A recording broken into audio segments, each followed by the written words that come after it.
Okay, let's unpack this. We've got quite a stack of sources here, all centered around healthy eating, specifically recipes from Healthy Eats with Six Sisters stuff. That's right.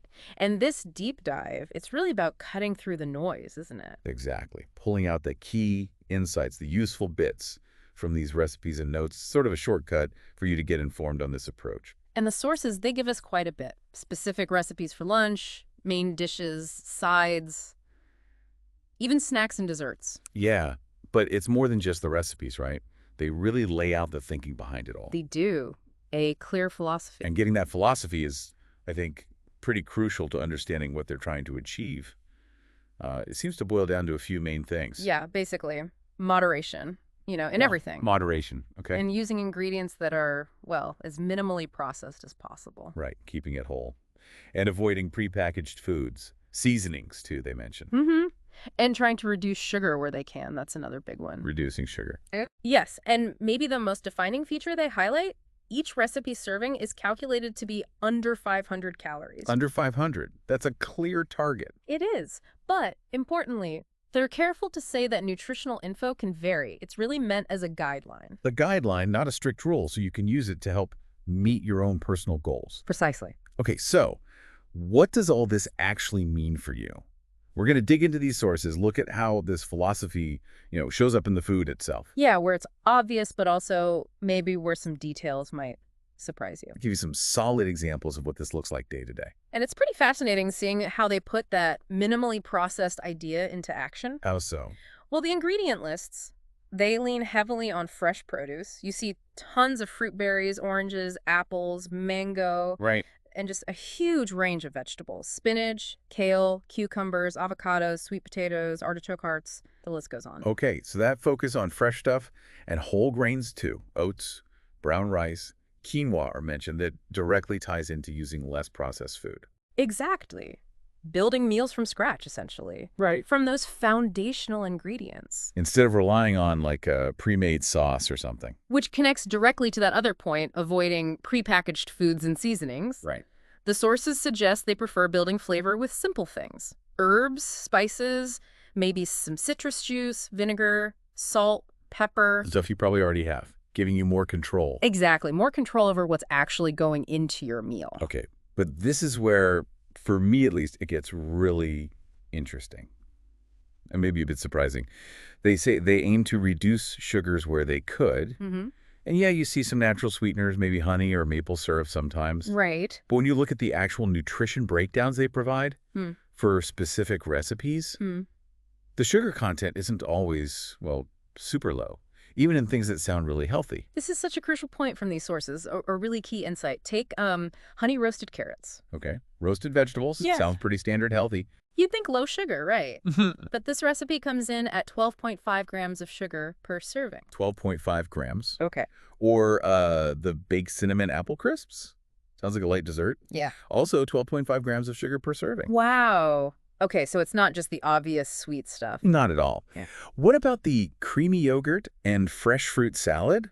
Sounds incredibly wholesome. Totally. That's listed at 23 grams of sugar per serving. 23 grams. And even the cauliflower crust pizza, that popular healthy swap. Yeah, everyone's making that. 2 slices. 26.5 grams of sugar listed? Whoa, that is surprising. That variation, especially in sugar, is a major takeaway here.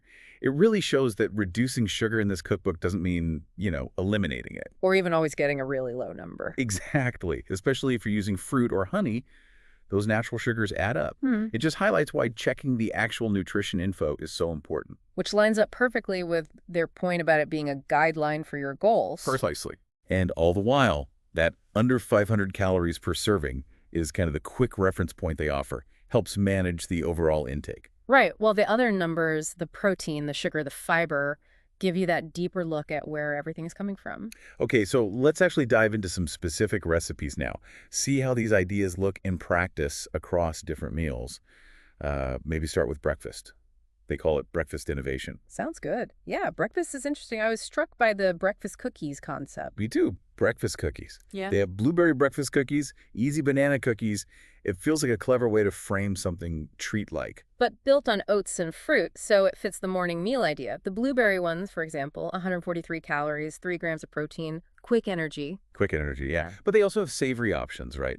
More protein-focused. Definitely. For grab and go or quick prep, things like scrambled egg breakfast muffins, 122 calories, but 10 grams of protein. Oh, nice. And loaded bell peppers, ready in just 14 minutes, apparently.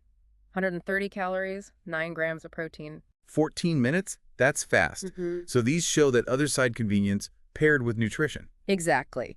And for something maybe a bit more like a traditional breakfast, but still quick, the banana oat pancakes. Pancakes, okay. Only 14 minutes total time. And one pancake is around 116 calories, 4.5 grams protein.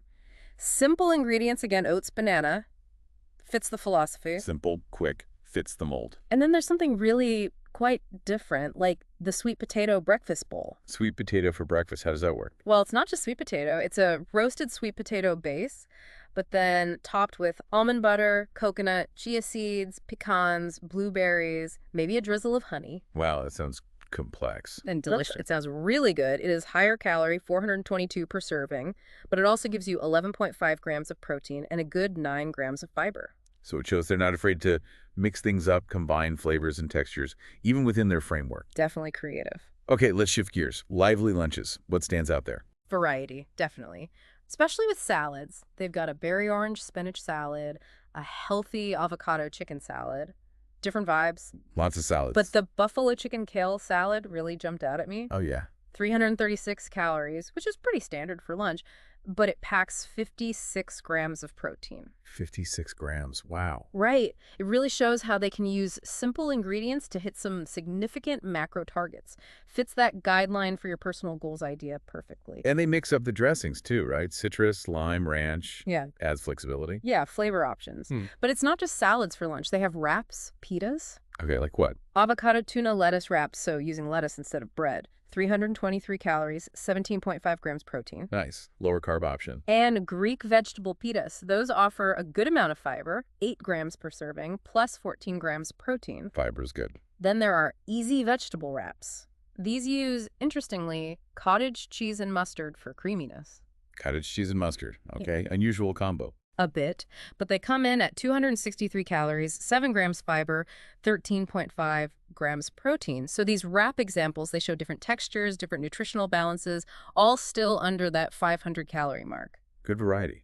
Now, main dishes.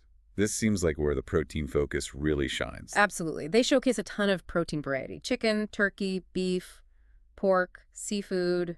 It's all in there. So you're not just eating chicken breast every night. Definitely not. You see recipes like chicken cordon bleu. That one lists 41 grams of protein. 81 grams, wow. Italian turkey sausage soup, shredded beef and sweet potato tacos, honey Dijon salmon, lots of different flavor profiles, different meats and fish. Keeps things interesting. And they present some neat concepts for how the meal is structured, too. Like what?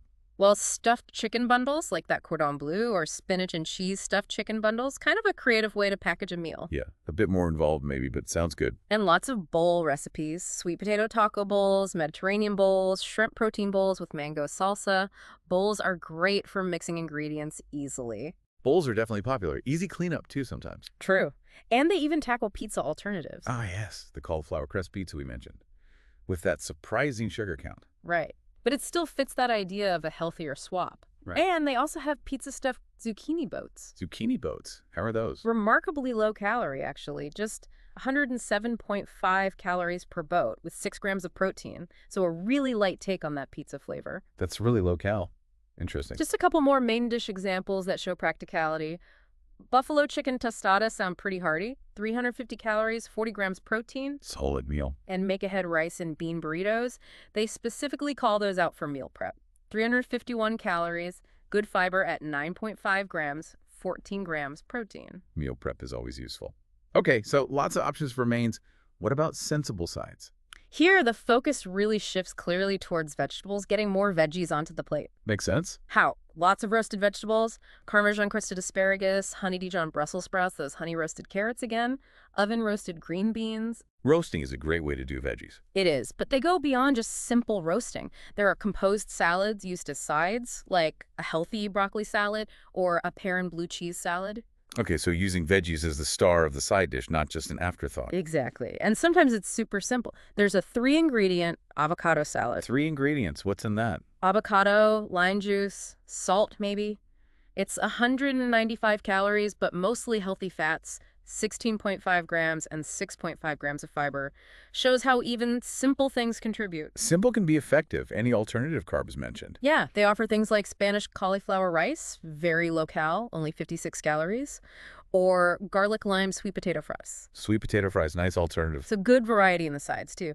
Finally, smart snacks and desserts. The fun stuff, or healthier fun stuff, maybe. That seems to be the goal, providing options for when you want to treat, but, more mindfully. So what kind of things? Well, there are no-bake options, like no-bake chocolate peanut butter cookies or peanut butter cereal bars. Easy stuff. No bake is always appealing. And they also feature snacks with an added protein boost. Peanut butter protein bars or these funfetti protein bites. Funfetti protein bites. That sounds intriguing. Right. They're 184 calories, but pack 13 grams of protein per bite. So incorporating those macro goals even into snack time. Sneaking protein into treats. Clever. You also see quite a few fruit and yogurt-based desserts. Strawberry granola yogurt bark, raspberry frozen yogurt, watermelon sorbet, using natural sweetness. Yogurt bark, frozen yogurt. Sounds refreshing. Definitely. But this is where that whole sugar insight comes back around again, pretty clearly. Ah, right. Even in the healthy snacks. Exactly. Remember those baked cinnamon apple crisps, 12.5 grams sugar, that yogurt bark? 88 calories? Sounds light, but it lists 12 grams of sugar. So even when using whole ingredients like fruit or yogurt or small amounts of added sweeteners like honey, The sugar can still add up. It just reinforces that need to look at the whole picture, the full nutritional info, especially if sugar is something you're tracking closely. it really hammers home the guideline aspect. You need to see the details.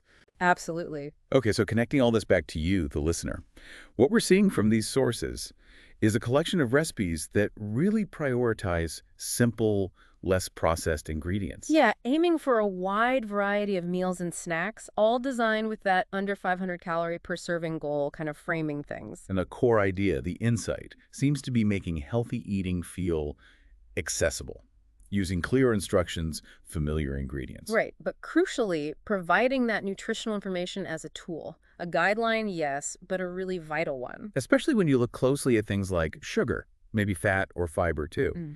It shows that healthy isn't just about the ingredient list, it's also about understanding the numbers behind it. Exactly. Seeing those numbers side by side for different recipes, it gives you a much clearer picture. You see how calories, macros, and yeah, even sugar can vary quite a bit. Which allows you to use their recipes more effectively to meet your own personal goals, just like they suggest. It shifts it from just blindly following a recipe to really understanding how that specific dish fits into your day, your overall intake. Makes sense. Yeah. So let's wrap up this deep dive into Healthy Eats with Six Sisters stuff. We've explored their philosophy of moderation, minimal processing, calorie awareness. And we've seen how that translates into a really diverse range of recipes. Inventive breakfasts, protein-heavy lunches, varied mains, mindful sides, and snacks. This whole exploration gives you, hopefully, a clear view into one specific way to approach healthy cooking, with concrete examples, nutritional details, the whole package. Provides context for their approach. Right. Which leads us to maybe a final thought for you to mull over. Okay. Given this focus on moderation and whole ingredients, which sounds great, but also considering that variability we saw, especially with sugar popping up in some unexpected places, how does looking at detailed nutrition info like this change your own perception of what really makes a meal healthy? Or maybe how you think about balancing your food choices across the day?